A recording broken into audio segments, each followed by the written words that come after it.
As you have noticed that we have moved from the market order to the stop limit order, things have gotten progressively more complicated. But our goal is to simplify things and make them very easy for you so you don't get intimidated when trading.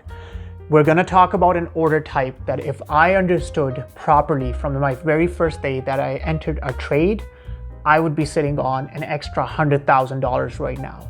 So we're going to talk about my arch nemesis, the trailing stop order type. Let's break this most complicated order type into simpler terms. Without going into the actual technical definition of what a trailing stop order is, I'm going to use an example of a stock to help understand this and use the example of how I lost money by not using a trailing stop order. So one day I had this genius idea while I was working out and on a treadmill that I'm going to buy some Snap stock.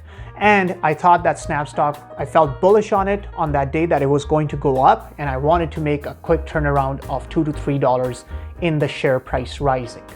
So I bought 100 shares by setting a limit order. See, I didn't put a market order, I used a limit order, and there's a reason for it so that it protects me from volatility. So I put in a limit order, I buy 100 shares of Snap. I always buy 100 share of most underlyings that I can afford because we're going to be talking about options trading in our next few videos. So please stay tuned for that. It's a little plug in there and a little teaser, but this will become more clear and more relevant once we talk about those videos. So I have 100 shares of Snap at $40 a piece.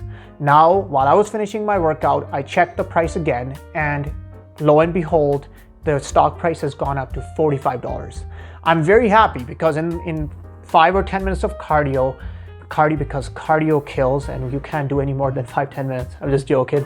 In those 5-10 minutes, the stock price had already gone up by $5 and I have netted an easy $500 profit. So I just wanted to get out and set up a stop loss order. I was smart and I put my stop loss at 44 because I wanted to lock in those $400. However, as soon as it hit a little dip and it sold my shares at 44 a piece, giving me $400. Next thing I see, the stock is trading now at $52 a piece. And I was very disappointed because I could have easily had much more profit. In order to avoid my downside, what I could have used was a trailing stop order. So a trailing stop order in this case, I bought my shares at $40 a piece, they're at $45. I could have put my trailing stop at 50 cents. So our trailing stop amount that we have ordered is 50 cents into our trailing stop box that has popped up. So now this order will only be executed when the share price drops from, let's say if it's trading at $48, it drops down to $47.50, my order will be executed. But the beauty of the trailing stop order is that if the stock price rises to $49, now my trailing stop order price, where my order will be executed, also rises to $48.50. And this keeps on going. And in my example, it would have sold my shares at $54.50, for example, giving me more room and letting my winner run. As the old adage goes, let your winners run in the stock market. So you have to balance that with limiting your downside, but you have to understand the trailing stop order type to maximize your profits while protecting you from the downside. Now, just to summarize the trailing stop order. You own a share at $20 a piece. Your stock has risen to $25 and you want to get out of the trade, but you also want to maximize your profits. You sell your trailing stop amount as 50 cents. So if the stock drops to $23.50, your order will execute, locking in your profits.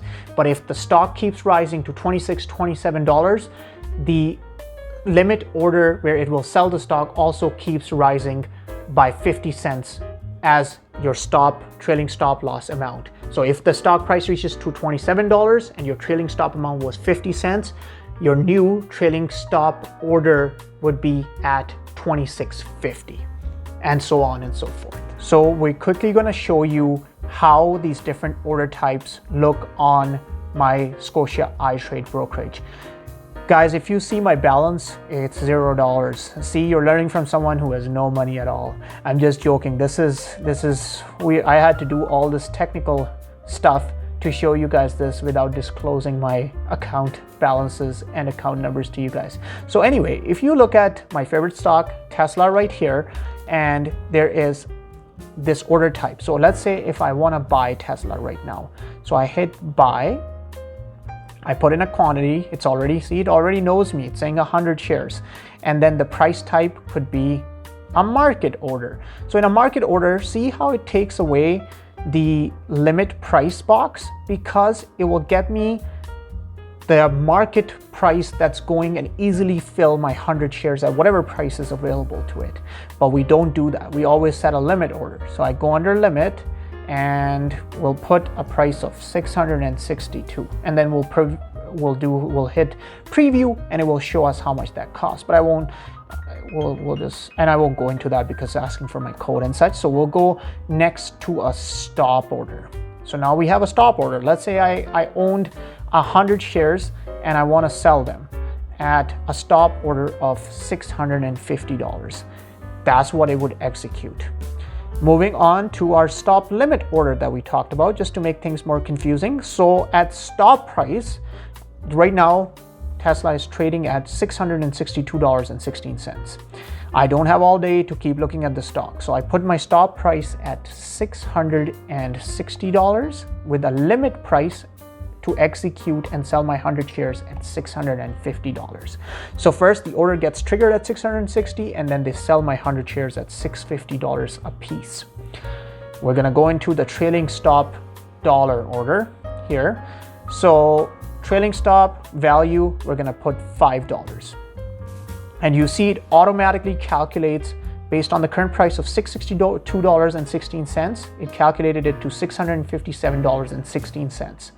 Now, the beauty of this trailing stop would be that let's say Tesla's stock price rises to 667.16, our calculated price then would rise to $662.16. So it keeps on giving you that upside while protecting you from the downside. We'll also do this in percentages just to be fancy. So let's say if my risk tolerance is 2%, it would do the automatic calculation. And again, the price will keep on rising for the calculated price where it will execute my order by 2% when it keeps going up. So that's a little rundown and practical demonstration in one of my brokerage accounts. Hope you guys find this useful. As you saw on my broker site, that those were the order types that we have to use to place an order. So with this video, I hope you feel empowered enough to place all the order types and have a good understanding of their strengths and weaknesses. So just to quickly summarize, we have the market order type, which is the most common. Then you have the limit order type, which helps you set a limit for buy or sell price. Then we have the stop loss or stop limit orders, which we went into extensive detail. Lastly, we have the trailing stop order, which can be both in a dollar amount or a percentage amount, as demonstrated on my screen recording with the Tesla stock. It's time for Ticker of the Week, your favorite segment.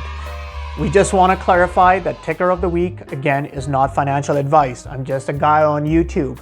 But Ticker of the Week allows us to take a deeper dive into things that are trending or exciting stocks that are coming up or that have come to my attention. So today, Ticker of the Week cannot be anything besides Gamestop. They have reported their earnings after close today, and the stock is down about 15% after hours. In terms of the specific numbers, you can pull them up anywhere, but basically there was a slight revenue miss, and they have appointed a new COO that comes with a great pedigree working for Amazon and such. So guys, dive into GameStop's earning, dive into GameStop, and tell me what you think, what the future holds. Is this a stock that's gonna skyrocket to $500 a share, diamond hands, gamma squeeze, and all of that jazz? Or it has been overinflated, overblown, and we're going to see a downtrend here? Even though I believe in apes strong and diamond hands, we'll see what you guys think, and I'm ready to learn from you guys on this week's ticker of the week.